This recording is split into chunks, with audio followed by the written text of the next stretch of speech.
नमस्ते, वंदन, प्रणाम डॉक्टर राजेश पंड्या साहेब आपने અને આપણા તમામ દર્શક વર્ગને ખૂબ ખૂબ પ્રણામ। જનજાગૃતિ અભિયાન વડોદરા અને એના મેનેજિંગ ટ્રસ્ટી આદરણીય મનહરભાઈ શાહવતી આપ સૌનું સ્વાગત છે।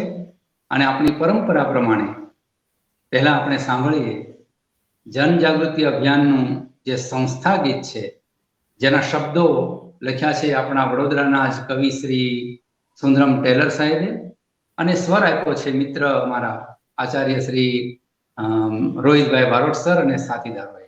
તો આવો સાંભળીએ જનજાગૃતિ અભિયાનનું સંસ્થા ગીત ચલો સાથીઓ ચલો સાથીઓ।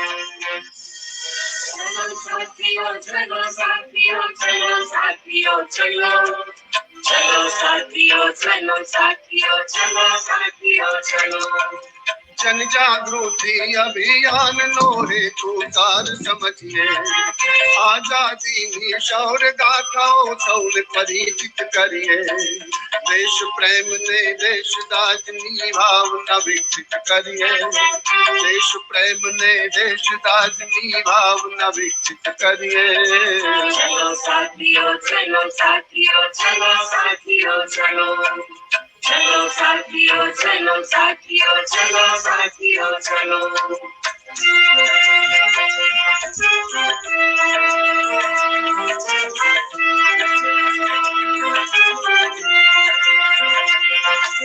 पंचक चढ़वड़ ना लड़वैया रूड़ा भारत ना घड़वैया आजादी ना उपदेशक ने श्रद्धा थी मुलविये चलो साथियों देश सेवा ने साचो अर्थ समझिए गांधी जी ना आदर्श मूल्यों पे रखते अनुसरिए चलो साथियों चलो साथियों चलो साथियों चलो चलो साथियों चलो साथियों चलो साथियों चलो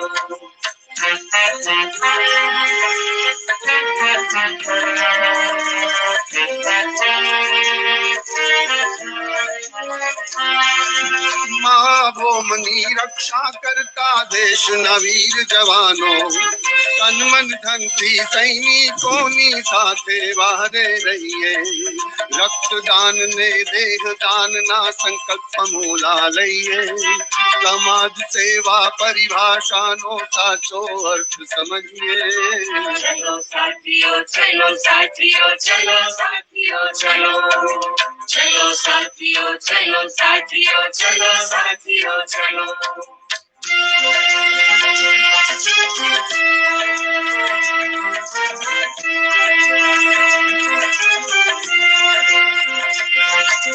सद्भावना ना रंग संग नव भारत निर्मित करिए कला साहित्य संस्कृति नु संवर्धन पण करिए नवा विचारों नवा प्रवाहो नव अभिगम रचिए युवा पेढ़ी मां देश प्रेम ना जोश न जागृत करिए चलो साथियों चलो साथियों चलो साथियों चलो चलो साथियों चलो साथियों चलो साथियों चलो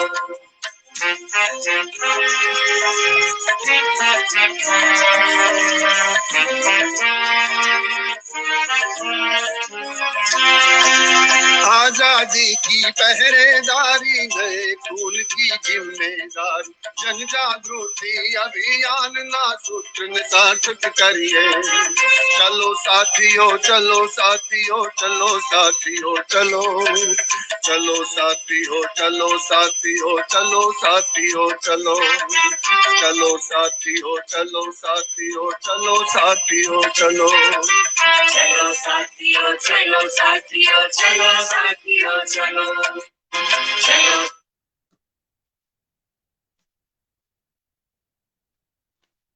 તો ચલો સાથીઓ ચલો સાથીઓ ચલો સાથીઓ ચલો સુંદર મજાના ગીતની સાથે આજના કાર્યક્રમની શરૂઆત કરીએ। યજ્ઞેશભાઈ પંડ્યા, નમસ્કાર સરજી. પટેલ નાનજીભાઈ, જય શ્રી કૃષ્ણ. આપ સૌનું સ્વાગત છે. પણ સાથે સાથે આજના આપણા વિશિષ્ટ મહેમાન, વિદ્વાન વક્તા એવા પ્રોફેસર ડોક્ટર રાજેશભાઈ પંડ્યા સરનું પણ શબ્દોથી સ્વાગત કરીએ. મને ફરી એક રેતીનું રણ ભીંજવે છે અને ફરી તમારું સ્મરણ ભીંજવે છે. રાજેશભાઈ પંડ્યા સાહેબને એક વખત મળો એટલે પછી એમની યાદ હૃદયમાં કોરાઈ જાય, પછી એમને ભૂલી ન શકાય, સ્મરણ થયા જ કરે. એમ થતું હતું કે આ મળીએ મળીએ મળીએ. ત્યાં મનહરભાઈ શાહે આ સરસ મજાનો મોકો આપ્યો અને આ મીડિયાના માધ્યમથી, સોશિયલ મીડિયાના માધ્યમથી સાહેબના દર્શન આજે થયા અને એમની વિદ્વત્તાનો લાભ પણ આપણને મળશે. કોયલને કુંજ વિના ન ચાલે અને ભમરાને ગુંજન વિના ન ચાલે. અને તમે તો અમારા સ્નેહી સ્વજન, અમને તમારા વગર કેમ ચાલે? કારણ કે ઉપસ્થિત તમે છો તો લાગે છે ઉપવન, અને કલાકારનું ચિત્ર સંપૂર્ણ જાણે. જો તમે ન હો તો બધા કહી ઉઠે કે વિધાતાની કોઈ કસર રહી ગઈ છે. આવા આદરણીય પંડ્યા સાહેબ, એમનો પરિચય આપવા માટે હું ખૂબ જ નાનો પડું, મારા શબ્દો ખૂબ ઓછા પડે, પણ એમણે જે પરિચય સરસ મજાનો આપ્યો હતો જયદેવ સાહેબનો, હવે એવા શબ્દો તો હું એમના માટે ન લાવી શકું.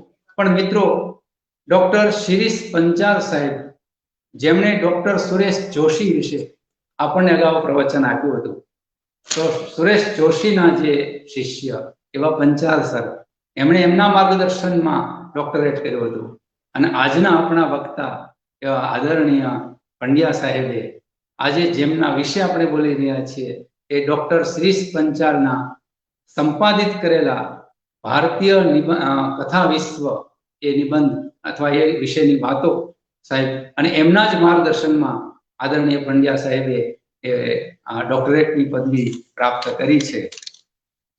સાહેબનું વતન આમ તો મહુવા તાલુકાનું સેંદરડા ગામ, સોહામણી ધરતી સોરઠની, જ્યાં ઝાડ પાડના જંગલ છે, ત્યાં કોયલ ટવકે મોર મલારે, મેના પોપટ મંગળ છે, ત્યાંના નર અટંગા બહાદુર બંકા અને મૂછે બંકા શુરા છે. ભક્તિ રસમાં ભરપૂર ભર્યા તો એ પ્રેમ રસના પૂરા છે. આવા પ્રેમ રસના પૂરા એવી વ્યક્તિનો આજે મારે પરિચય આપવો છે આપને. તો ડોક્ટર રાજેશભાઈ પંડ્યા શિરીષ પંચાલ સરના માર્ગદર્શનમાં મહાભારતના વિરાટ પર્વ પર મહાનિબંધ લખીને, સંશોધન કરીને એમણે પીએચડીની પદવી પ્રાપ્ત કરી. 16 વર્ષ સુધી સાવલી કોલેજમાં અધ્યાપન કાર્ય કર્યું અને છેલ્લા 14 વર્ષથી વિશ્વવિખ્યાત મહારાજા સયાજીરાવ યુનિવર્સિટી ઓફ વડોદરામાં આપ કાર્યરત છો. પૃથ્વીને આ છેડે એ આપ શ્રીનો પ્રથમ કાવ્ય સંગ્રહ, અને એને ગુજરાત સાહિત્ય પરિષદનું તખ્તસિંહજી પરમાર પારિતોષિક એ પ્રાપ્ત થયેલું.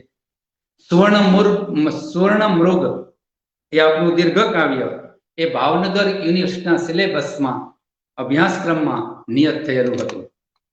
વિવેચન માટે આપને પ્રમોદ કુમાર પટેલ યુવા વિવેચક પારિતોષિક પ્રાપ્ત થયું છે.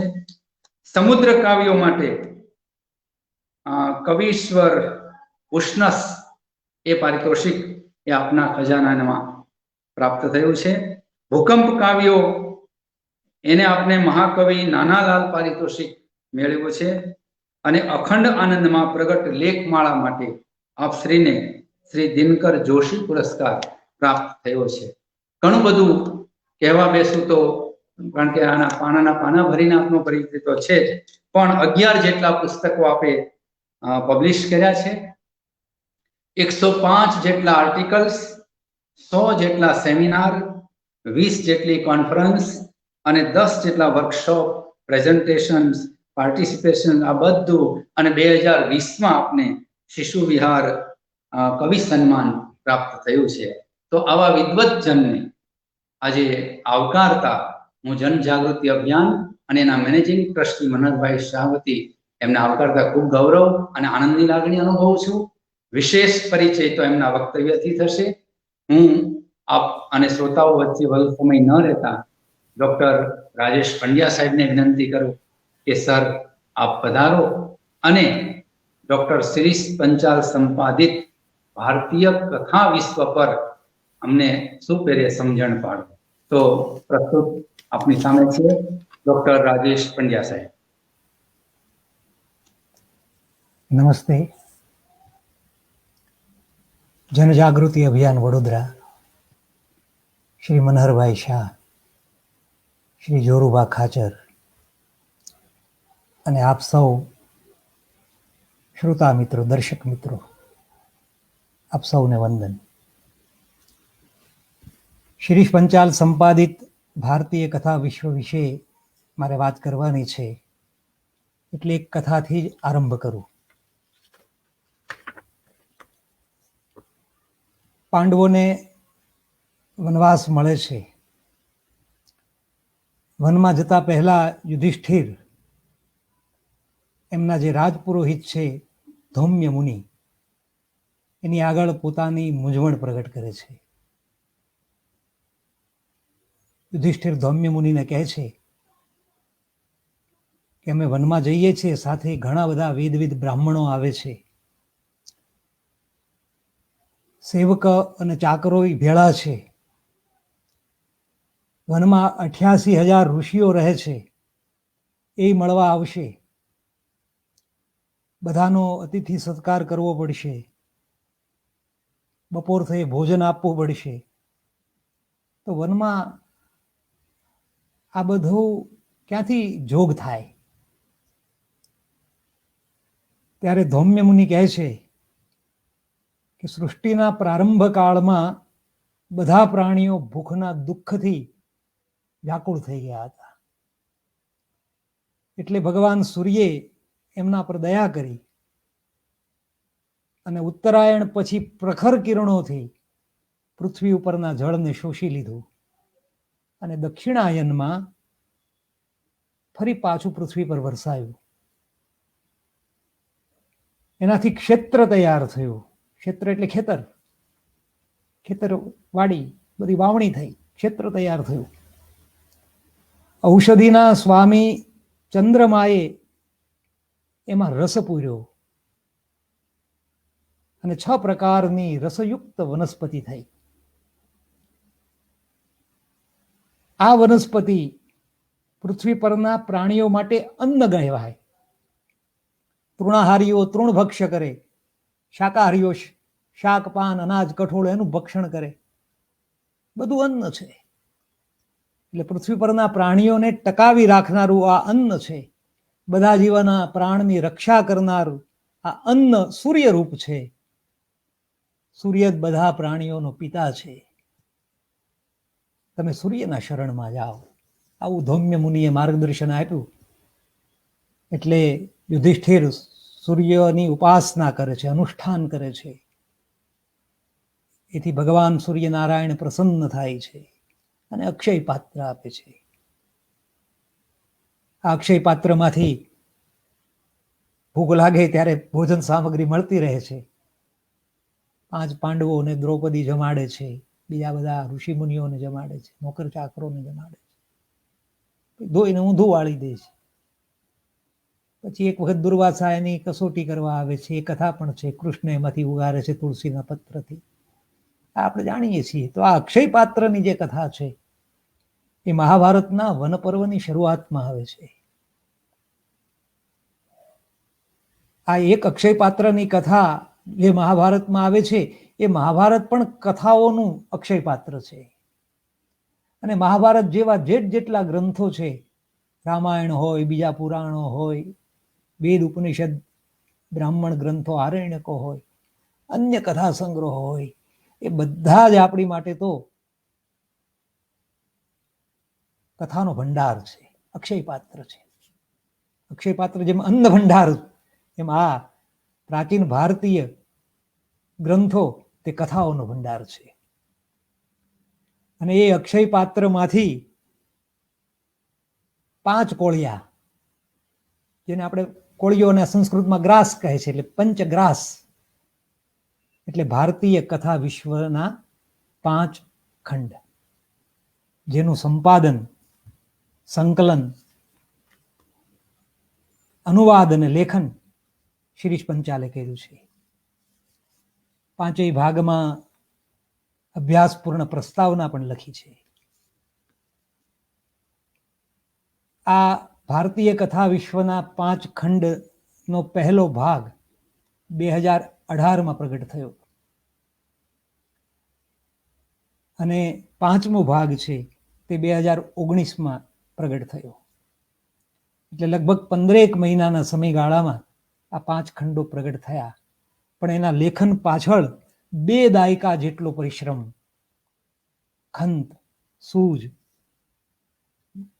વિવિધ કથા ગ્રંથોનું વાંચન, એમાંથી ચયન, એનું મનન, એનું ચિંતન વર્ષો સુધી શિરીષ પંચાલ કરતા રહ્યા છે. એટલે એના 2 દાયકાના સુદીર્ઘ પરિશ્રમનું પરિણામ એટલે ભારતીય કથા વિશ્વના 5 ખંડ. એમાં જે પહેલો ખંડ છે, ભારતીય કથા વિશ્વનો આ પહેલો ખંડ, એમાં વેદ, ઉપનિષદ એકાધિક છે. એકાદશ ઉપનિષદ જાણીતા છે. એ ઉપનિષદો, બ્રાહ્મણ ગ્રંથો, આરણ્યકો, એમાંથી 30 જેટલી કથાઓનું ચયન કરીને આ પહેલા ભાગમાં રજૂ કરવામાં આવી છે. ઘણા બધા સૂક્તો પણ એમાં મૂક્યા છે. જે કથાઓ મૂકી છે એમાં પુરુરવા ઉર્વશીની કથા, યમ યમીની કથા, સરણ્યુની કથા, ગરુડની કથા, મનુ અને મત્સ્યની કથા, શુનઃ શેપની કથા, કઠોપનિષદમાં આવે છે તે નચિકેતાની કથા, શ્વેતકેતુની કથા, છાંદોગ્ય ઉપનિષદમાં આવે છે તે સત્યકામ જાબાલની કથા. આ મુખ્ય કથાઓ છે. એમાં ઋગ્વેદની જે પુરુરવા ઉર્વશીની કથા આપણે વાંચીએ અને સંસ્કૃત સાહિત્યના અભ્યાસીઓએ અથવા તો રસિકોએ મહાકવિ કાલિદાસનું અભિજ્ઞાન શાકુંતલ નાટક છે એવું બીજું એક નાટક જે છે વિક્રમોર્વર્ષિયમ, એ વિક્રમોર્વર્ષિયમની જે કથા છે તે પુરુરવા અને ઉર્વશીની કથા છે. તો મૂળ ઋગ્વેદમાં જે કથા આવે છે અને સહસ્રાબ્દી પછી કાલિદાસના નાટકમાં એ કથા કેવી વિકસે છે, કેવી નાટ્યાત્મક બને છે, એ આપણે જાણી શકીએ જો ઋગ્વેદની કથા વાંચી હોય તો. ઋગ્વેદ એ ઈસવીસન પૂર્વે 3000 વર્ષ પહેલાનો ગ્રંથ છે. ભારતીય સાહિત્યનો તો જૂનામાં જૂનો ગ્રંથ છે જ, પણ ઘણા બધા વિદ્વાનો એને વિશ્વના જૂનામાં જૂના ગ્રંથ તરીકે સ્વીકારે છે. એટલે એમાં કેટલીક કથાઓ એના ખૂબ પ્રાચીન રૂપમાં આપણને મળે છે, સંવાદના રૂપમાં મળે છે. એવી એક સંવાદ કથા છે યમ યમીની કથા.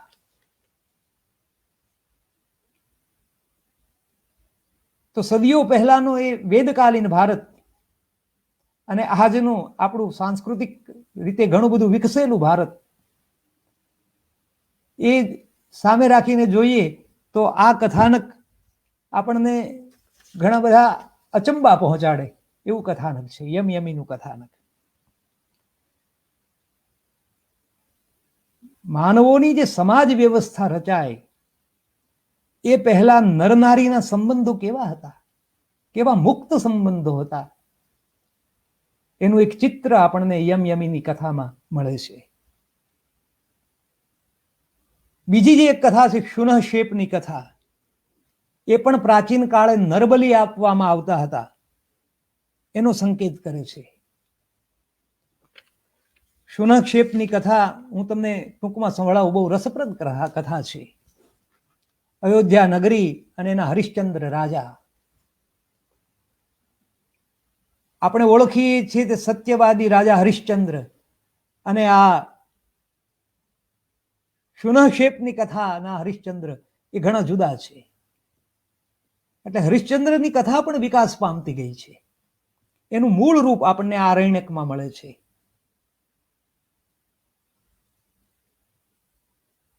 આપણે જે સત્યવાદી હરિશ્ચંદ્ર રાજા કહીએ છીએ એને એ જ અયોધ્યાના આ સત્યવાદી રાજાઓના વંશમાં ભગવાન રામનો જન્મ થયો છે.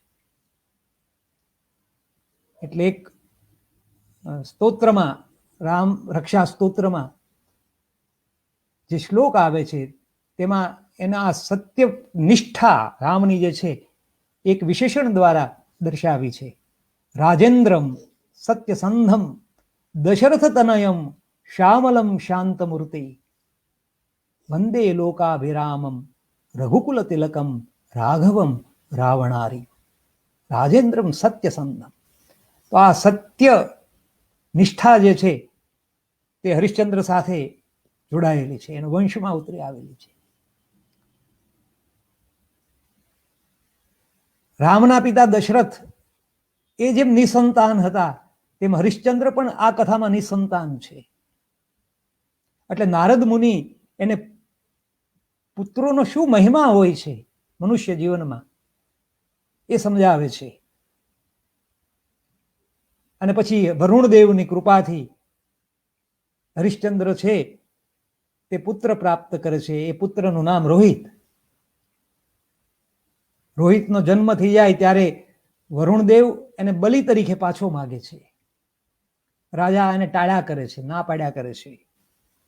અને પછી એક વખત ના પાડતા અચખાવું ન પડે, વારંવાર ના પાડી હોય એટલે એને વનમાં મોકલી દે છે.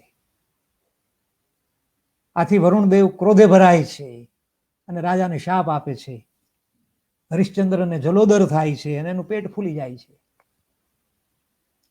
આ વનમાં ગયેલો રોહિત છે એ એક બ્રાહ્મણને મળે છે અને એના દીકરાને બલિ તરીકે ખરીદે છે. બ્રાહ્મણને 100 ગાયો આપે છે અને બદલામાં એના દીકરા શુનઃક્ષેપને ખરીદી લે છે. પછી એને નગરમાં લઈ આવે છે. હવે પોતાની બદલે આ શુનઃક્ષેપનો બલિ આપવાનો છે. વરુણદેવને પણ ક્ષત્રિય કરતા બ્રાહ્મણ વધારે પ્રિય છે એટલે એ રોહિતને બદલે શુનઃક્ષેપનો બલિ સ્વીકારવા રાજી થાય છે. યજ્ઞમાં જ્યારે બલિ આપવાના હોય છે, યજ્ઞ કરવા માટે મોટા મોટા ઋષિઓ આવે છે.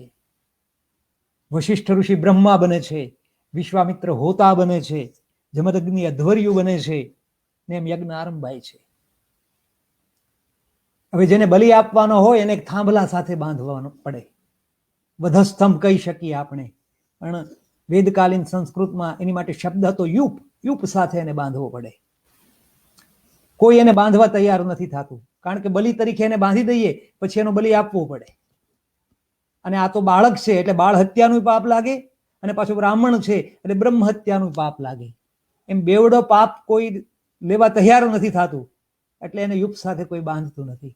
ત્યારે ફરી એના પિતાને બોલાવે છે અને 100 ગાયો આપે છે એને યુપ સાથે બાંધવાની, અને 100 ગાયો છે એનો વધ કરવા માટેની.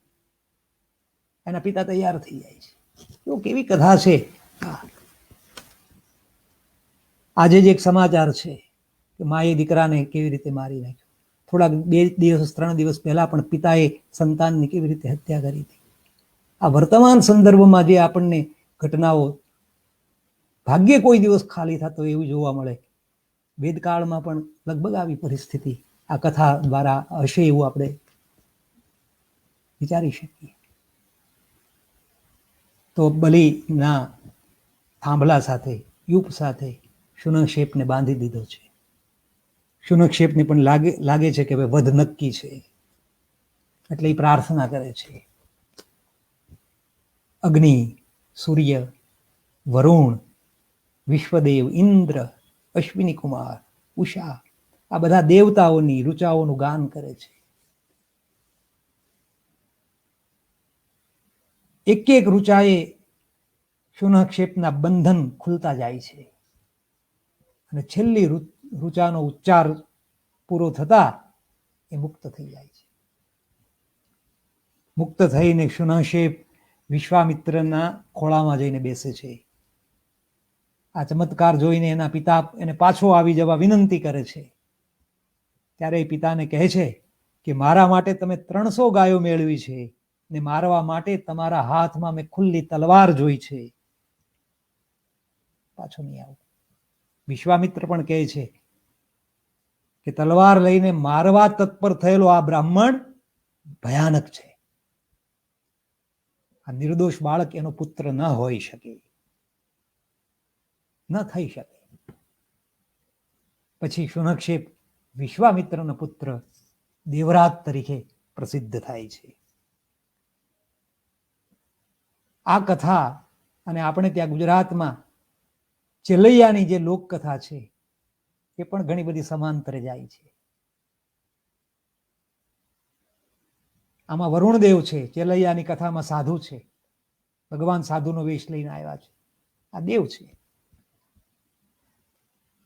શુનક્ષેપની કથામાં નરબલી છે, પેલામાં નરમાંસ ભક્ષણની વાત છે.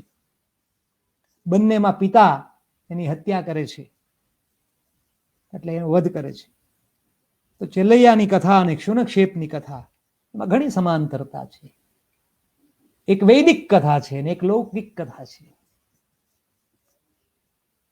બંને કોઈ સમાન સ્ત્રોતમાંથી ઉતરી આવી છે અથવા એકમાંથી બીજામાં એનું રૂપાંતર થયું હશે એવી ધારણા આપણે કરી શકીએ. ને આપણે ત્યાં તો એના લોકગીતો પણ પ્રચલિત છે. ભાગુ તો મારી ભોમકા લાજે, ભોરિંગ ઝીલે ન ભાર, કે પછી ચેલૈયાને ખાણતી વખતનું ગીત છે, ચેલૈયા રે કુંવર ખમા ખમા તને.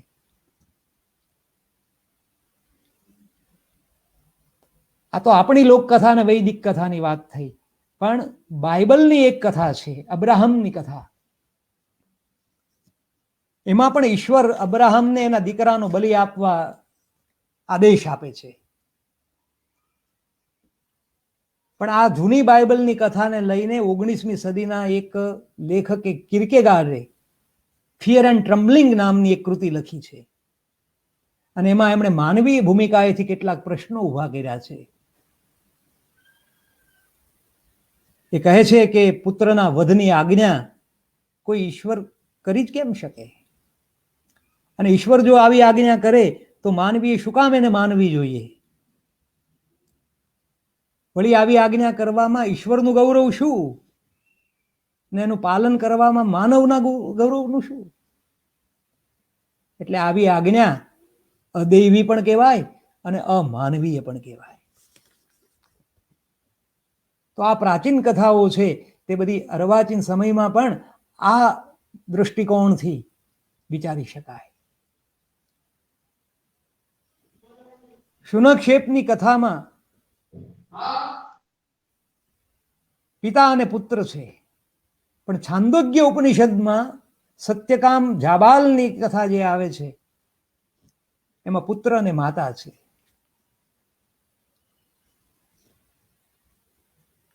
સત્યકામ જબાલાનો પુત્ર છે એટલે એની પાછળ કોઈ પિતાનું નામ નથી, માતાનું નામ છે. પિતાને બદલે માતાનું નામથી ઓળખાતો હોય એવો આપણા સાહિત્યમાં મળતો આ બહુ પ્રાચીન પુત્ર છે અને સત્યનિષ્ઠ છે, સત્યપ્રિય છે, સત્ય વધે છે એટલે એનું નામ સત્યકામ છે. એને બ્રહ્મ વિદ્યા મેળવવાની અભિલાષા જાગે છે. એટલે એક આશ્રમમાં આવે છે અને ઋષિ તો બ્રાહ્મણોને વિદ્યા આપતા હોય, એનું ગોત્ર પૂછતા હોય, ઉપનયન સંસ્કાર કર્યા પછી વિદ્યા આપતા હોય, આ બધા પ્રશ્નો ઉભા થાય છે.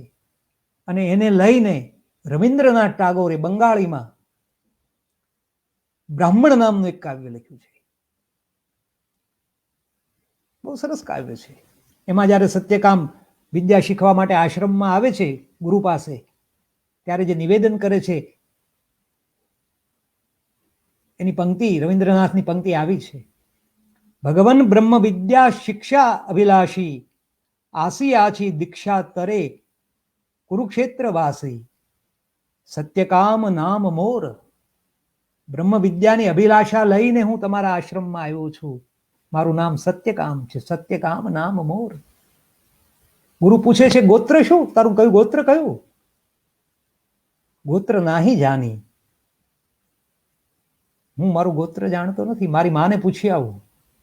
જનની રે શુદાએ આસીબ કલ્ય કરો અનુમતિ. તમે અનુમતિ આપો તો મારી માને પૂછીને કાલે જણાવીશ તમને. આસીબ કલ્ય. પાછો આવે છે, માને કહે છે, કહો ગો જનની મોર પિતાર કી નામ. મારા બાપનું નામ શું? મારી માં કહો. કિમ વંશે જન્મ, મારો વંશ કયો? ત્યારે રવિન્દ્રનાથ લખે છે, જબાલા નીચા મોઢે મૃદુ કંઠે જવાબ આપતા હૈ.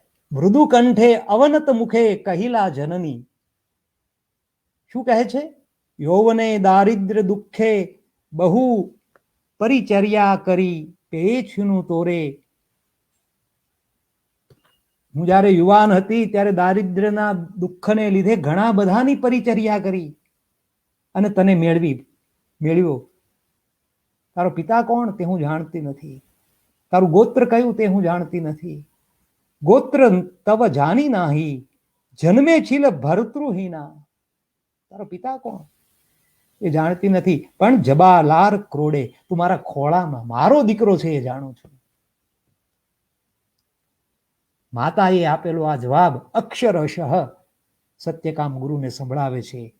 અને ત્યારે ગુરુ કહે છે, અબ્રાહ્મણ નહ તુમિ તાત. તું અબ્રાહ્મણ નથી, તુમિ દ્વિજોત્તમ, તું બ્રાહ્મણ કરતા પણ ચઢિયાતો છે. તુમિ સત્યકુલ જાત. આ બીજા બધા કુળ કરતા જે સત્યકુલ છે એ સત્યકુલનો મહિમા કવિએ રેખાંકિત કરી આપે છે. તો રવિન્દ્રનાથને આવા બધા કાવ્યો લખવાની જે અભિલાષા જાગી તે ઉપનિષદની કથા એ પણ આપણને ભારતીય કથા વિશ્વના પહેલા ખંડમાં મળે. અહલ્યાની કથા રામાયણમાં આવે છે. શુક્રાચાર્યની પુત્રી અરજાની કથા પણ લગભગ એની સમાંતરે કહી શકીએ તેવી આવે છે. મહાભારતના ઉદ્યોગ પર્વમાં માધવીની કથા છે, અને સામા છેડે સાવિત્રીની કથા વન પર્વમાં છે. આ બધી જ કથાઓ દ્વારા પ્રાચીન ભારતીય નારીના અનેક રૂપ આપણને જોવા મળે છે. એક રૂપ વિધવાનું રૂપ છે. જબાલાલ તો પતિહીન છે, પણ પતિ મૃત્યુ પામે અને વિધવા બને. શરણુની કથા જે વેદમાં આવે છે, પતિના અવસાન પછી સતી બનવા તૈયાર થઈ છે આ સ્ત્રી. ત્યારે શું કહે છે? હે નારી, તું જીવતાનો વિચાર કરીને ઊભી થા, મરેલાની સાથે મરી ન જા. જીવતાનો વિચાર કરીને ઊભી થા. તારો પતિ મૃત્યુ પામ્યો છે, એની પાસે તું નિરર્થક સૂતી છે. અહીં આવ. પાણી ગ્રહણ કરી પોષણ કરનાર તારા પતિના સંતાનને ધ્યાનમાં રાખીને તું અહીં આવ, તેની સાથે રહે. ખબર નહીં સમયના કયા તબક્કે સતી પ્રથા દાખલ થઈ હશે, પણ વેદની આ કથા તો સતી પ્રથાનો નકાર કરે છે. હમણાં અહલ્યાબાઈ હોલકર ઉપર સિરિયલ આવે છે ને એમાં આજકાલ જે એપિસોડ ચાલે છે એ પણ વિધવા વિવાહના પુનર્લગ્નને લઈને એપિસોડ ચાલે છે. તો એ 17મી 18મી સદીમાં પણ કેવી પરિસ્થિતિ હતી. તો આ બધા જે બદલાતા સમયના તબક્કા છે અને એના એ સમય ઉપર ચાલેલો જે માનવ છે, એના જે પદચિહ્નો પડ્યા છે તે બધી આ કથાઓમાં ઝીલાયા છે. એ પદચિહ્નોને ઓળખવા પડે આપણે. વેદકાલીન વેદ ઉપનિષદ બ્રાહ્મણ ગ્રંથો આરણ્યકોની એ કથા, એમાં જૂના પગલાઓની છાપ બધી છે. બીજો ખંડ જે છે ભારતીય કથા વિશ્વનો, આ બીજો ખંડ, અને એમાં જેને આપણે આદિકાવ્યો કહીએ છીએ તે રામાયણ અને મહાભારતના કથાનકો પ્રસ્તુત થયા છે. રામાયણની મુખ્ય કથા, મહાભારતની મુખ્ય કથા ખૂબ જાણીતી છે, એટલે સંપાદકે એને બાજુ પર રાખી છે અને એની ઉપકથાઓ અને આડકથાઓ પસંદ કરી છે, જે આપણને વિચારવંત કરી શકે એવા કથાનકો પસંદ કર્યા છે. 15 કથાનકો રામાયણમાંથી અને 125 જેટલા કથાનકો મહાભારતમાંથી પસંદ કરીને આ બીજા ખંડમાં મૂકવામાં આવ્યા છે. રામાયણમાંથી જે કથાઓ પસંદ કરી છે તેમાં સગર કથા 60,000 પુત્રોની, પછી જે ગંગા અવતરણનું જે કથા બીજ જેમાં પડેલું છે એ સગર પુત્રોના મોક્ષ માટે ભગીરથ ગંગાને લઈ આવે છે. તો એ મૂળમાં છે તે સગર કથા, કબંધની કથા, કુબેરની કથા, ઈલની કથા, સંપાતિની કથા, વિશ્વામિત્રની કથા, તાડકાની કથા, વાલી અને સુગ્રીવની પૂર્વ કથા, આવી અનેક રસપ્રદ કથાઓ રામાયણમાંથી લઈને બીજા ભાગમાં આપી છે. મહાભારતમાંથી તપ્તી સંવરણ, કચદેવ્યાની, સત્યવાન સાવિત્રી, દુષ્યંત શકુંતલા જેવા નરનારીના પ્રેમની કથા આપી છે. માંધાતા, નહુષ એવા રાજાઓની કથા છે. ઋષિઓની કથા પણ છે. પરશુરામ, ચ્યવન, અષ્ટાવક્ર, આસ્તિક, ઉત્તંક, અંગિરા, આ બધા ઋષિઓની કથા છે. અને સાથે સાથે ચકલી, હંસ, કાગડો એવા પક્ષીઓની ને ઊંટ, શિયાળ, સિંહ, સસલું એવા પશુઓની, એમાં કાચબો પણ આવી જાય, ગીધ પણ આવી જાય. આ બધાની પ્રાણી કથા, પશુ કથા, પંખી કથા. મહાભારતની આ કથાઓ પંચતંત્ર કરતા પણ જૂની છે. એ પસંદ કરીને આમાં મૂકવામાં આવી છે. એમાં ગરુડની જે કથા છે, સુપર્ણોપાખ્યાન નામે, એના પાંખ સરસ છે એટલે સુપર્ણ એવું નામ છે એનું. સ્વર્ગમાં અમૃત લેવા જાય છે એનું કથાનક મહાભારતના આદિ પર્વમાં આવે છે. અદ્ભુત રસિક કથાનક છે. કોઈ પણ થ્રિલરને બાજુ પર મૂકી દે એટલું બધું રોમાંચક કથાનક છે. તો રાજનીતિ શાસ્ત્રનો બોધ કરતું જે વિદુરોપાખ્યાન છે એ પણ આ બીજા ભાગમાં છે. જબાલા અને સત્યકામમાં માતા પુત્ર છે ને, અહીંયા પણ માતા પુત્ર છે. એમાં માતા છે તે દીકરાને આમ ઉતિષ્ઠ જાગ્રત પાપ્યમ ઉપનિષદની ઘોષણા કરતી હોય એવી રીતે દિનતા છોડીને ઉભા થવા માટેનું આહવાન કરે છે. શું કહે છે? એનો સરસ શ્લોકનો અનુવાદ છે.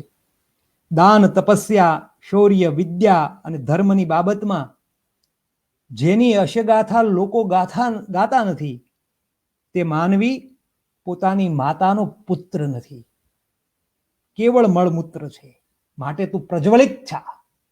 દાન, તપસ્યા, શૌર્ય, વિદ્યા, ધર્મ એ બધાના કામ કરવા માટે આમ પ્રજ્વલિત થા, બેઠો થા. 2 ઘડી સળગવું વધુ સારું, લાંબો સમય ધૂંધવાવું નહીં. તો શિવાજીનું હાલરડું લખાય છે કાચર સાહેબ, જે શિવાજીને જાગૃત કરે છે. આ એક સંકેત આપણને આમાં મળે વિદુરોપાખ્યાનમાં, કે એ પણ પુત્રને આવી રીતે પાનો ચડાવે છે.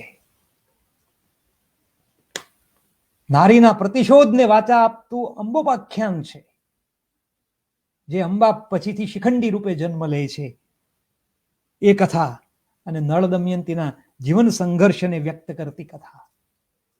આવા બધા ઉપાખ્યાનો મહાભારતના બીજા ભાગમાં રજૂ થયા છે. એમાં નળ દમયંતીની જે કથા છે તે અને મહાભારતની મુખ્ય કથા છે એ બંને તો ઘણી બધી સમાંતર લાગે આપણને. નળ પણ એના પિતરાય પુષ્કરની સામે દ્યુતમાં હારી જાય છે, અને મુખ્ય કથામાં યુધિષ્ઠિર છે તે દુર્યોધન એના પિતરાય સામે દ્યુતમાં હારી જાય છે. બંને વનમાં જાય છે, બંનેની પત્ની સાથે છે, યુધિષ્ઠિર સાથે ભાઈઓ પણ છે.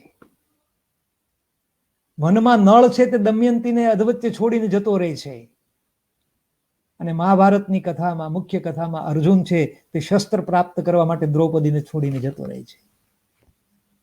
દ્રૌપદી વિરાટનગરમાં દાસી બને છે, સૈરંધ્રી.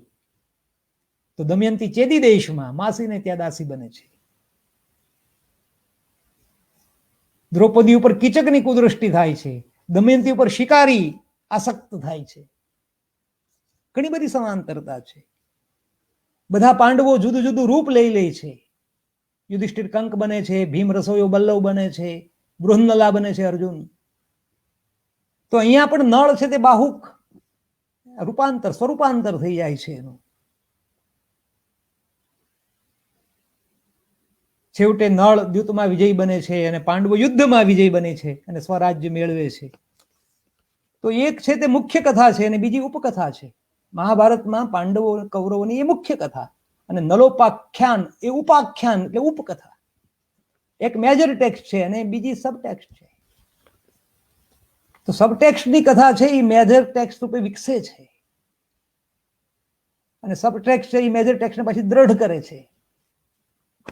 બંને એકબીજાની આમ અંદર આંતરપાઠ પરખ હોય. અને એવી તો કેટલી બધી કથાઓ તમને મળશે જેમાં સમાંતરતા હોય, જેમાં બિંબ પ્રતિબિંબ જેવું સંરચના હોય. એવી અનેક કથાઓ આપણી આ ભારતીય કથા સાહિત્યમાંથી તમને મળી શકશે. એટલે જ્યારે આવું હોય ત્યારે એ બધી કથાઓને સાથે રાખીને વાંચવી જોઈએ.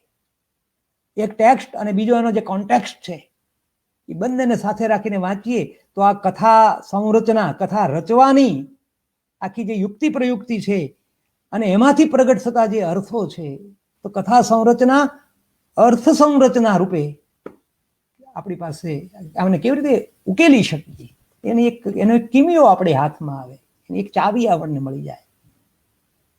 તો આ કથાના અભ્યાસીઓ આવું બધું કરતા હોય.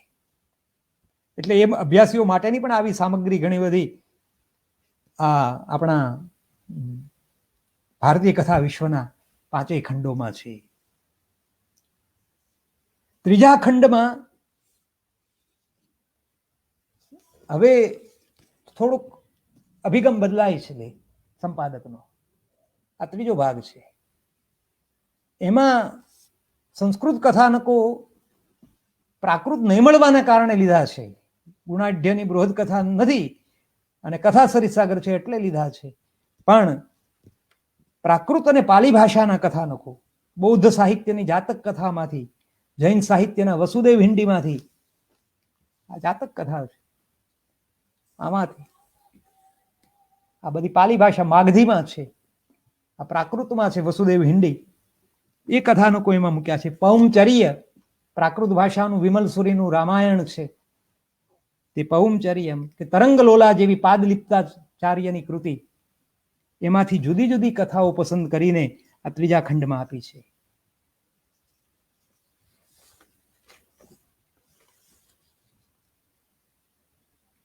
કથા સરિસાગરની કથાઓ મેં તમને કીધું એમ ગુણાઢ્યની બૃહદ કથા હવે પ્રાપ્ત નથી.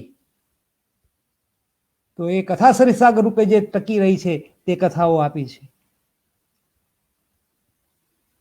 જાતક કથાઓ આપી છે 30 જેટલી જાતક કથાઓ. કુલ જાતક કથાઓ તો 547 છે. આવા 6 ખંડ છે. બંગાળીમાં, મરાઠીમાં અને હિન્દીમાં બધી જ જાતક કથાઓનો અનુવાદ મળે છે. ગુજરાતીમાં હજી બધી જાતક કથાઓનો અનુવાદ નથી થયો.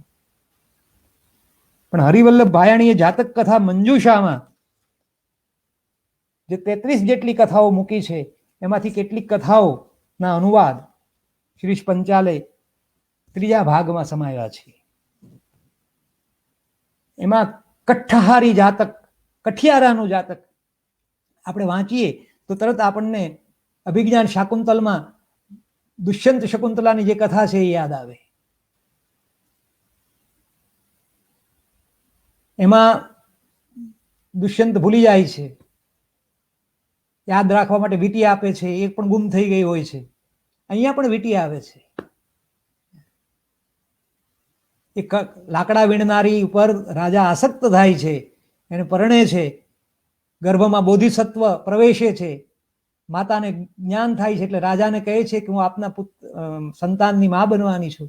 ત્યારે રાજા વીંટી આપીને કહે છે કે દીકરી જન્મે તો આ વીંટી વેચીને એનું પાલન પોષણ કરજે અને દીકરો જન્મે તો લઈને મારી પાસે આવજે. અહીંયા પણ તમે જુઓ મેલ ચાઇલ્ડ ને ફિમેલ ચાઇલ્ડ એ બંને વચ્ચેના વારાફેરા છે. દીકરી જન્મે તો નહીં આવતી પણ દીકરો જન્મે તો આવજે. બોધિસત્વ રમતા હોય ત્યારે બીજા ન બાપો કહીને એમ ચીડવે, જેમ આપણી લોકકથામાં આવે એ રીતે.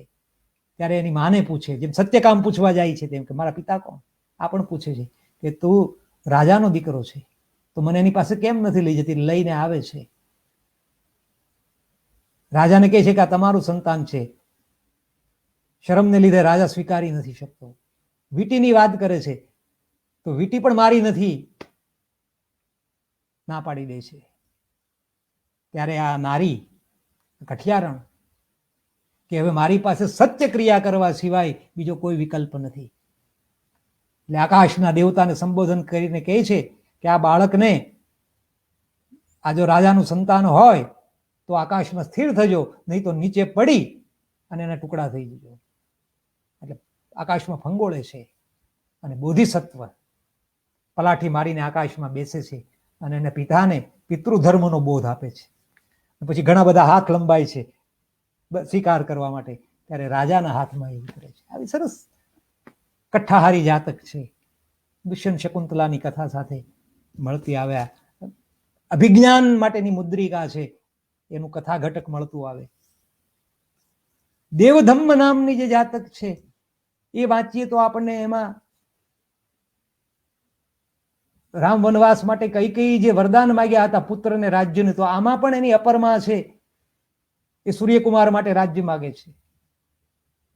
એટલે મહિષાંશ કુમાર જે બોધિસત્વ મહિષાંશ કુમાર તરીકે જન્મ્યા છે તે, અને એનો નાનો ભાઈ ચંદ્રકુમાર એને વનમાં જાય છે, સાથે સૂર્યકુમાર પણ જતો રહે છે. તો ત્યાં સુધી રામ વનવાસની કથા જેવું સમાંતર લાગે. અને પછી યક્ષ પ્રશ્નોત્તરની કથા, પાણી લેવા મોકલે છે ત્યારે યક્ષ છે તે એને ઓરડામાં પૂરી દે છે. જેમાં આપણે ભીમ, અર્જુન, સહદેવ, નકુળ એ બધા મહાભારતની વન પર્વને અંતે આવતી યક્ષ પ્રશ્નોત્તરની કથામાં. અને પછી દેવધમ્મ તું જાણે છે એવું આ યક્ષ પૂછે છે અને એનો જવાબ આપે છે મહિષાંશ કુમાર સાચું. પછી એકને જીવતો કરું એમ કહે છે, ત્યારે પોતાના સગા ભાઈને નહીં પણ ચંદ્રકુમાર સૂર્યકુમારને જીવતો કરવાનો કહે છે, જેમ માદ્રીના પુત્રોને યુધિષ્ઠિર જીવતો કરવાનો કહે. તો આ બધી કથાઓની સમાંતરતા એ પણ આપણને મળે. તો બૌદ્ધ ધર્મની આવી ઘણી બધી જૂની કથાઓ ઈસવીસન પૂર્વે 5મી સદીથી તે 2જી સદી સુધી લખાઈ છે. 2-2.5 વર્ષ જૂની કથાઓ છે. એમાંની પસંદ કરેલી 30 જેટલી કથાઓ આ 3જા ભાગમાં છે. એ બૌદ્ધ ધર્મ સાથે જોડાઈ ગઈ છે. એમાં બોધિસત્વનો સંદર્ભ આવે છે, ધર્મ નીતિનો ઉપદેશ આપવામાં આવે છે, પણ આ જૂના જમાનાની લોકકથાઓ છે. અને બુદ્ધકાલીન ભારતીય સંસ્કૃતિની ઘણી બધી જાણકારી છે તે આ જાતક કથાઓમાંથી આપણને મળે છે. જાતક કથાઓ જેમ બૌદ્ધ ધર્મ સાથે જોડાયેલી છે, તેમ વસુદેવ હિંડીની કથાઓ છે તે જૈન ધર્મ સાથે જોડાયેલી છે. અને એમાંથી પણ જૈન ધર્મની વીણીને 60 જેટલી કથાઓ વસુદેવ હિંડીમાંથી આ 3જા ભાગમાં મૂકી છે. એમાં એક કથા છે કુબેર દત્ત અને કુબેર દત્તાની. બહુ વિચિત્ર સુંદર કથા છે. એટલે ટૂંકમાં તમને એ કથાની પણ વાત કરું. મથુરા નગરીમાં એક ગણિકા રહે અને એનું નામ કુબેર સેના. સંજોગવશાત એ ગર્ભવતી બને અને એને 2 જોડિયા બાળકો જન્મે, એક દીકરો અને એક દીકરી. એનું નામ રાખે કુબેર દત્ત અને કુબેર દત્તા.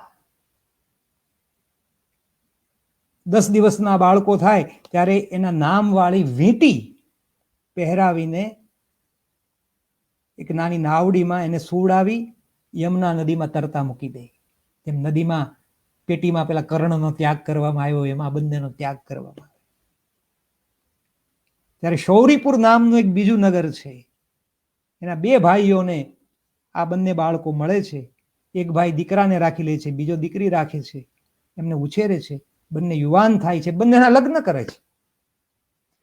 લગ્ન પછી કોરડી કરડાની રમત રમતી વખતે જો આવી લોક સંસ્કૃતિ પણ છે આમાં બધી, પોતાના નામવાળી વીંટી જોવે છે અને પોતે પતિ પત્ની નહીં પણ ભાઈ બહેન છે એ રહસ્ય જાણે છે. અને કુબેર દત્તા છે નિર્વેદ પામે, દીક્ષા લઈ સાધ્વી બની જાય. આ સાધ્વી કુબેર દત્તા એક વખત વિહાર કરતા કરતા મથુરા પહોંચે અને ત્યાં કુબેર સેના ગણિકાને ઘેર કુબેર દત્ત રહેતો હોય અને એ બંનેને એક બાળક થયું હોય. આ બાળક નાનું હોય, રડતું હોય. અને એ વખતે ભિક્ષા લેવા માટે આ કુબેર દત્તા ત્યાં આવે. પેલી ગણિકા કહે કે હું બાળકને ભિક્ષા લેવા માટે અંદર જાય સાધ્વીને આપવા માટે. ત્યારે બાળકને હિંચોળતા હિંચોળતા આ સાધ્વી હાલરડું ગાય અને હાલરડામાં કહેતી જાય કે હે બાળક, તું મારો ભાઈ છે ને દિયર પણ છે, મારો પુત્ર છે ને મારી શોક્યનો પુત્ર પણ છે. વળી તું જેનો પુત્ર છે એ પણ મારો ભાઈ છે, પતિ છે, પિતા છે અને પુત્ર છે. અને તું જેના ગર્ભથી ઉત્પન્ન થયો તે મારી માતા છે, સાસુ છે, બહેન છે અને ભાભી છે. આમ 18 પ્રકારના સંબંધ આ હાલરડામાં દર્શાવી દીધા. તો માનવ સંબંધોની કેવી વિચિત્રતા છે એની આ એક કથા, આવી એક વિચિત્ર કથા એ પણ ભારતીય સાહિત્યમાં છે. એવી બીજી પણ એક બે કથાઓ મળે છે, એની ક્યારેક વાત કરીશું. અહીંયા સંગ્રહિત નથી પણ એવી કથાઓ છે. હવે આ 3 ખંડ પછી જે ચોથો ખંડ આવે છે ભારતીય કથા સાહિત્યનો, એ ચોથા ખંડમાં 4 પ્રકારની સામગ્રી છે. એમાં પંચતંત્રની પ્રાણી કથાઓ છે, પંચતંત્ર અને હિતોપદેશ, સંસ્કૃત ભાષાના 2 પ્રાણી કથાના જૂના સંગ્રહો,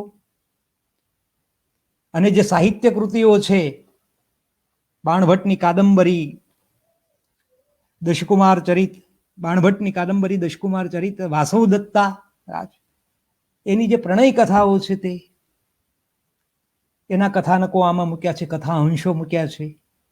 બીજી બાજુ કેટલાક પુરાણોની કથાઓ આપી છે, શ્રીમદ ભાગવત હોય કે વિષ્ણુ પુરાણ, સ્કંદ પુરાણ, શિવ પુરાણ, દેવી ભાગવત, એની પુરાણ કથાઓ. સિદ્ધરાજ જયસિંહના વખતમાં જે કલિકાલ સર્વજ્ઞ તરીકે કુમારપાળના સમયમાં આચાર્ય હેમચંદ્ર, એમની જે સંસ્કૃત રચના છે ત્રિષષ્ટિ શલાકા પુરુષ ચરિત, એના કથા અંશો, કે કુવલય માલા, ઉદ્યોતન સુરી નામના બીજા એક જૈન સર્જક થઈ ગયા, એની કુવલય માલામાંથી કેટલાક કથા પ્રસંગો આ ચોથા ભાગમાં આપવામાં આવ્યા છે. આ બધી જ કથાઓ, બધા કથાનકો આપણા વાચન રસને સંતોષે એવા છે. એમાં માનવ મનના વિવિધ રંગ અને માનવ જીવનના વિવિધ રૂપો પ્રગટ થયા છે. અને ગુજરાતીમાં એની પ્રસ્તુતિ પણ રસાત્મક રીતે સંપાદકે, લેખકે કરી છે. આ બધી કથાઓમાં જો લોકકથાઓ ન હોત તો ભારતીય કથા વિશ્વનું આયોજન અધૂરું ગણાત. એટલે 5મા ખંડમાં ભારતના કેટલાક પ્રદેશોની લોકકથાઓ પ્રસ્તુત કરવામાં આવી છે. આ ભારતીય કથા વિશ્વનો 5મો ખંડ છે. એમાં પૂર્વોત્તરના જે રાજ્યો છે મિઝોરમ અને ત્રિપુરા, એની લોકકથા છે. તો બુંદેલખંડ મધ્ય ભારતનું અને પશ્ચિમ પંજાબ, એની લોકકથાઓ પણ છે ઉત્તર પશ્ચિમ તરફ. ગુજરાતની આપણે વાત કરીએ તો કચ્છી લોકકથાઓ છે અને કાઠિયાવાડની લોકકથાઓ પણ છે. લોકકથાઓની સાથે આદિવાસી કથાઓ પણ છે. ઉત્તર ગુજરાતના આદિવાસીઓની કથાઓ, દક્ષિણ ગુજરાતના આદિવાસીઓની કુંકણા કથાઓ, એ પણ 5મા ભાગમાં સમાવવામાં આવી છે. આ બધી લોકકથાઓની સમૃદ્ધિ જોઈને આપણને થાય કે ભારતનું લિખિત સાહિત્ય જેમ, લિખિત શિષ્ટ સાહિત્ય જેમ અદ્ભુત છે, એમ ભારતનું મૌખિક લોક સાહિત્ય પણ અનન્ય છે. આ કથાઓ દ્વારા ભારતમાં કેટલી ભાષાઓ બોલાતી હતી, એ ભાષાકીય બહુલતાનો આપણને પરિચય મળે છે. કથા કહેવાની, કથા રચવાની, કથા લખવાની જુદી જુદી રીતોનો આપણને પરિચય મળે છે. એ કથામાં જે માનવ જીવન છે એ માનવ જીવનની વિવિધતાનો પરિચય થાય છે અને ભારતની સાંસ્કૃતિક બહુલતાનો પરિચય પણ થાય છે.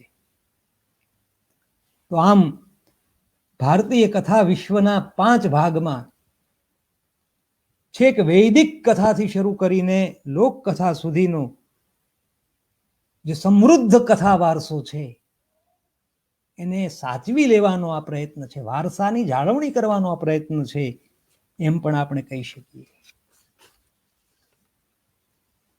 ભારતીય કથા સાહિત્યના આ દરેક ખંડનું આયોજન દૃષ્ટિપૂર્વકનું છે.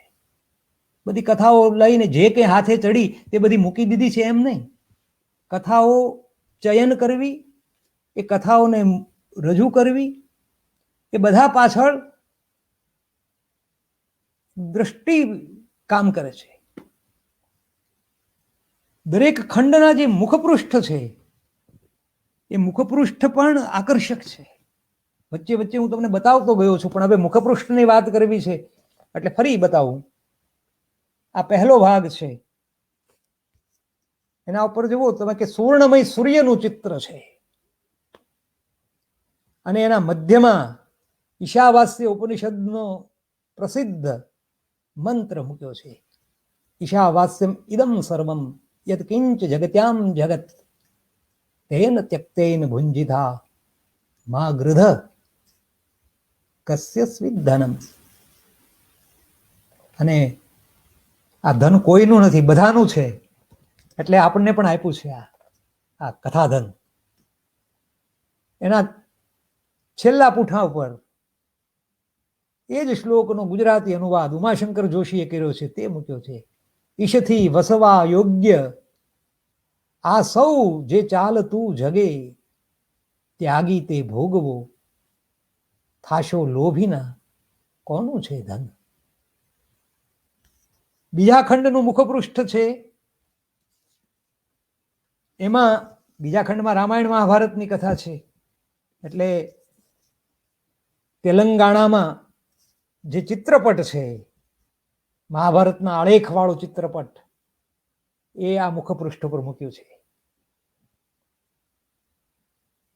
ત્રીજો ભાગ છે, એમાં જાતક કથાઓ અને પ્રાકૃત જૈન ધર્મની કથાઓ છે, વસુદેવ હિંડીમાંથી.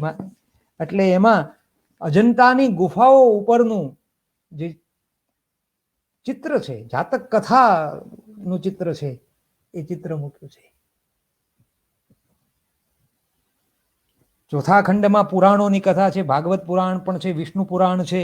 એટલે ગોવર્ધન ધરણનું જે ચિત્ર છે એ મુખપૃષ્ઠ પર મૂક્યું છે. અને શિરીષ પંચાલે ગોવર્ધન મહોત્સવ નામની એક દીર્ઘ વાર્તા પણ લખી છે.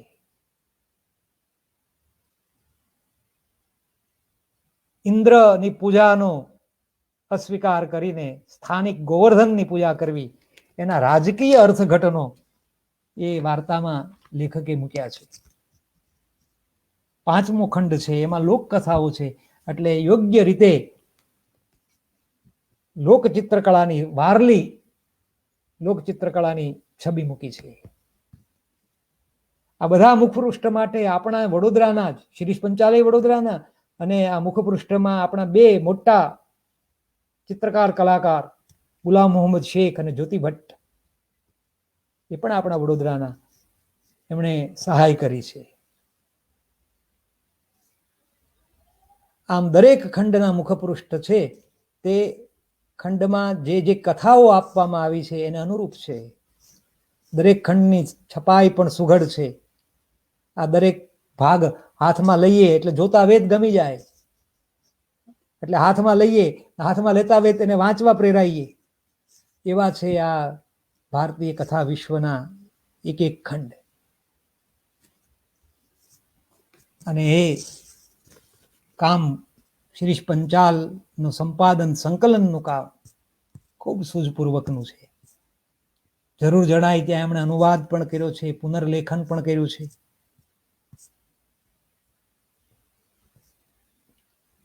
આ જે કથાઓ છે તે કોણ વાંચશે? મૂળ કથાઓ પાસે તો હવે કોઈ જતું નથી. એટલે એમને ભારતીય કથા વારસાનો પરિચય થાય એવા એક વિચારથી પ્રેરાઈને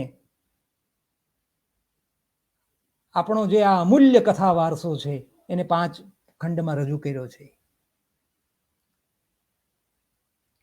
કેટલાક છે તે આ 5 ખંડની કથાઓ વાંચશે, કેટલાક એ વાંચીને મૂળ કથાનકો વાંચવા સુધી જશે. અને એમની માટે એક વાંચનની દિશાઓ એક પછી એક ઉઘડતી જશે. જેમ આપણે જીવનમાં ઘણી બધી વિદેશી વસ્તુઓનો મહિમા કરીએ છીએ અને ભારતીયતાની ઉપેક્ષા કરીએ છીએ, એમાં ભારતીય કથાનકોની પણ ઉપેક્ષા થઈ છે, ભારતીય સાહિત્યની પણ ઉપેક્ષા થઈ છે. એ ઉપેક્ષા દૂર થાય એવા એક પ્રયત્ન રૂપે શિરીષ પંચાલે આ કથા સંપાદનનું કામ 5 ખંડમાં ભારતીય કથા વિશ્વના 5 ખંડ રૂપે આપણને કરી આપ્યું. શિરીષ પંચાલને ગુજરાતનું વિદ્યા જગત એક સંનિષ્ઠ અધ્યાપક તરીકે ઓળખે છે અને એક મૂલ્યનિષ્ઠ લેખક અને વિવેચક તરીકે પણ ઓળખે છે. એમને યુવાવસ્થામાં આધુનિક સાહિત્યનું ઘણું બધું લેખન, વાંચન, ચિંતન, મનન કર્યું. એ હજી પણ ચાલતું હશે, પણ આ જે ઉત્તર જીવન છે એ એમણે બધું ભારતીય સાહિત્ય માટે આપી દીધું. આ ભારતીયતાની વિસ્મૃતિ, ઉપેક્ષા મેં કીધું ને, ઉપેક્ષા તો હજી ઠીક છે, પણ વિસ્મૃતિ થવા માંડી છે. જુદા જુદા કારણોસર વિસ્મૃતિ થઈ ગઈ છે ભારતીયતાની. એમાં 3 કારણ મુખ્ય છે. છેલ્લે 3 સદીને આપણે ધ્યાનમાં રાખીને જોઈએ તો 19મી સદીમાં અંગ્રેજી શાસનને કારણે ભારતીયતાની ઉપેક્ષા થઈ. 20મી સદીમાં આધુનિક પ્રવાહોની આત્યંતિકતાને કારણે ઉપેક્ષા થઈ. અને આજે 21મી સદીના આરંભકાળે 2 દાયકા તો પૂરા થયા, ત્યારે જે વિજાણુ યુગ છે અને વૈશ્વિકીકરણ છે એને લીધે પણ ભારતીયતાની ઉપેક્ષા થતી જાય છે. ભારતીય તરીકેની આપણી ઓળખ છે તે ભૂસાવા લાગી છે. આગવી ઓળખના પ્રશ્નો ઊભા થયા છે. ભારતીયતા એટલે શું? સાચી ભારતીયતા કોને કહેવાય? એ બધા પ્રશ્નો પણ ઊભા થયા છે. ભારતીય સામે પડકારો ઊભા થયા છે. એવે વખતે શિરીષ પંચાલ સંપાદિત ભારતીય સાહિત્યના, ભારતીય કથા સાહિત્યના, ભારતીય કથા વિશ્વના 5 ખંડ આપણને આ વિસ્મૃતિમાંથી બહાર કાઢી અને દરેકને, દરેક ગુજરાતીને, દરેક ભારતીયને આપ ઓળખ કરાવે એવા છે. આપણા સમયમાં જે કેટલાક પ્રશ્નો છે, સમસ્યાઓ છે, એના રસ્તા પણ આમાંથી સૂચશે. સમસ્યાઓના મૂળ ક્યાં છે એ પણ આમાંથી આપણે ઓળખી શકીશું. એક મોટી સમસ્યા છે સ્ત્રીઓને વિશેની, અનેક જાત જાતના પ્રશ્નો લઈને. બીજી સમસ્યા છે તે શોષિત, પીડિત, વંચિત, દલિત એ બધાને લઈને. ત્રીજી છે તે હિંસા અહિંસાને લઈને. ચોથી સત્ય અને અસત્યને લઈને. આ બધી સમસ્યાઓને ઓળખવા માટે પણ આ કથામાંથી પસાર થવું જોઈએ. તો આમ વૈદિક કથાઓથી લઈને લોક કથાઓ સુધી ભારતીય કથા સાગર આખો ઉછળે છે. મોજા ઉપર મોજા એના આવે છે. અને એ કથા સાગરને એકલ પંડે, બાવડાના બળે તરવો કેટલો અઘરો છે એ કોઈ તરવા પડે તો જાણે. તેમાં શિરીષ પંચાલ એ સાગરમાં ખાબકે છે. એક પછી એક સાગર ખાપતા જાય છે, દોડતા જાય છે, એના તળિયા ખંખોળતા જાય છે, અને પછી પેટાળમાં સચવાયેલા જે મોતી છે, કથારૂપ મોતી છે, એના મુઠ્ઠા ભરી ભરીને લઈ આવે છે. કોની માટે? આપણી માટે લઈ આવે છે. આમ ભારતીય કથા વિશ્વનો એક એક ભાગ છે તે એક એક ગ્રંથ થાળ ભર્યો શગ મોતીડે છે. થાળ ભર્યો શગ મોતીડે શ્રી કૃષ્ણને વધાવ્યા. શગ મોતીડે ભરેલા થાળ છે. અને એનું પ્રકાશન છે તે ગુજરાતના સાંસ્કૃતિક વિશ્વ માટે ખૂબ મહત્વની ઘટના ગણાય એવું છે. તો આવું કાર્ય કરનારા શિરીષ પંચાલ માટે શંકરાચાર્ય એ સાધન પંચકમાં જે એક પંક્તિ લખી છે, સદ વિદ્વાન ઉપસર્પ્યતામ તદુદિતમ તદ પાદુકામ સૈવ્યતામ. તો આવા સદવિદ્વાન શિરીષ પંચાલ છે. મને લાગે છે કે આપણો સમય લગભગ પૂરો થયો છે, એટલે મારી વાતને અહીંયા અટકાવું છું. વધુ પડતું બોલવું ન જોઈએ. નતું વૃથા વાક્યમ સમુચ્ચાર્યતામ. એ જ સાધન પંચકમાં શંકરાચાર્ય કહે છે, વધુ પડતું બોલવું નહીં. અને આ જે બધી કથાઓ સંપાદિત કરી છે એમાં મહાભારત અંતર્ગત કર્ણ પર્વની એક કથા, નાનકડી કથા પણ મૂકી છે, કૌશિક બ્રાહ્મણની કથા. એ કૌશિક બ્રાહ્મણની કથામાં પણ વાણીનો દુરુપયોગ કેવું મોટું નુકસાન કરે છે એનો બોધ મળે છે. એટલે વાણીને વેડફ્યા વિના હવે વાતને અટકાવું છું. આપ સૌએ શાંતિપૂર્વક સાંભળ્યો એ બદલ સૌનો આભાર માનું છું. જોરુભાનો આભાર, મનહરભાઈ શાહનો આભાર, આપ સૌનો આભાર. નમસ્તે.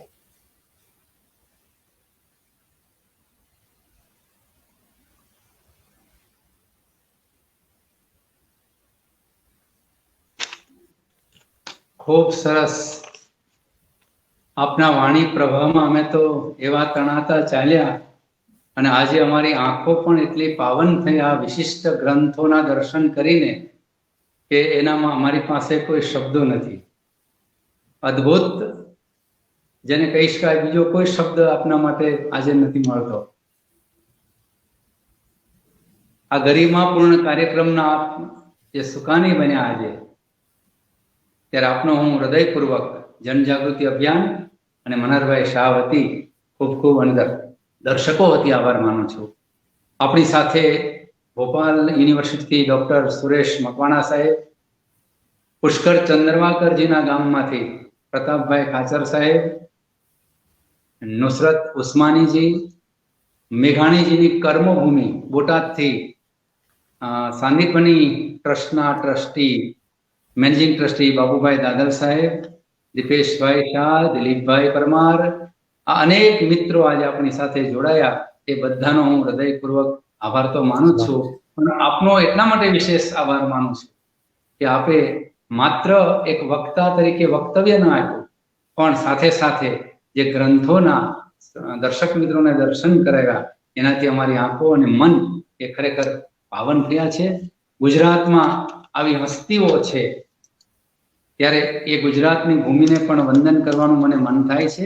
વિશેષ સમય ન લેતા આપને એક ઇન્દિરા બેટીજીના કાવ્યની 2 અંતરા સંભળાવીને હું આપનો આભાર વ્યક્ત કરીશ. જય જય ગરવી ગુજરાત કહેવાનું મન થાય એવી આ સુંદર રચના મને ખૂબ ગમે છે, એટલે એના 2 અંતરા આપને સંભળાવું.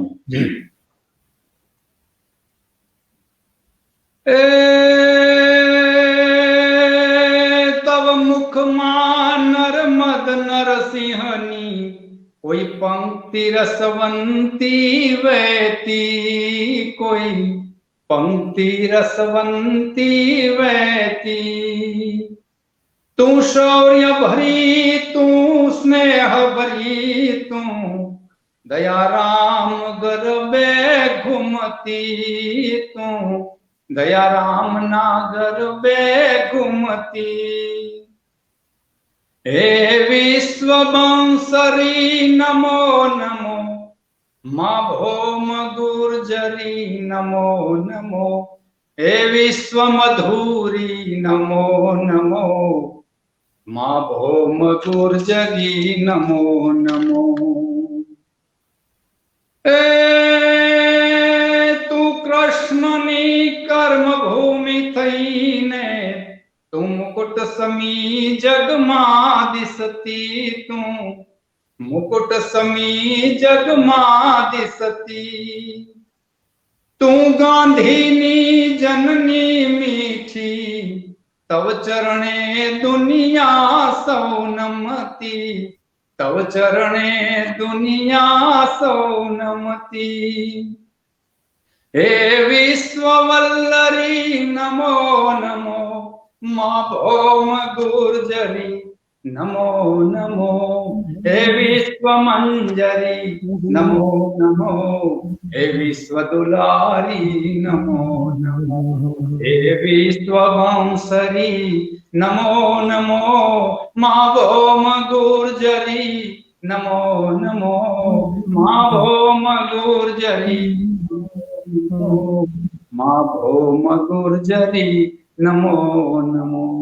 જય જય ગરવી ગુજરાત. સૌ દર્શક મિત્રોને અને સૌ જ વતી સમગ્ર જનજાગૃતિ અભિયાન વતી ફરી એકવાર હૃદયપૂર્વક ડોક્ટર કવિ શ્રી રાજેશ પંડ્યા સાહેબ, આપનો મન ભરીને અમે આનંદ માણ્યો અને આપનો આભાર વ્યક્ત કરીને આ કાર્યક્રમને અહીં આગળ અલ્પ વિરામ આપીએ. નમસ્કાર સર, વંદન, પ્રણામ. નમસ્તે.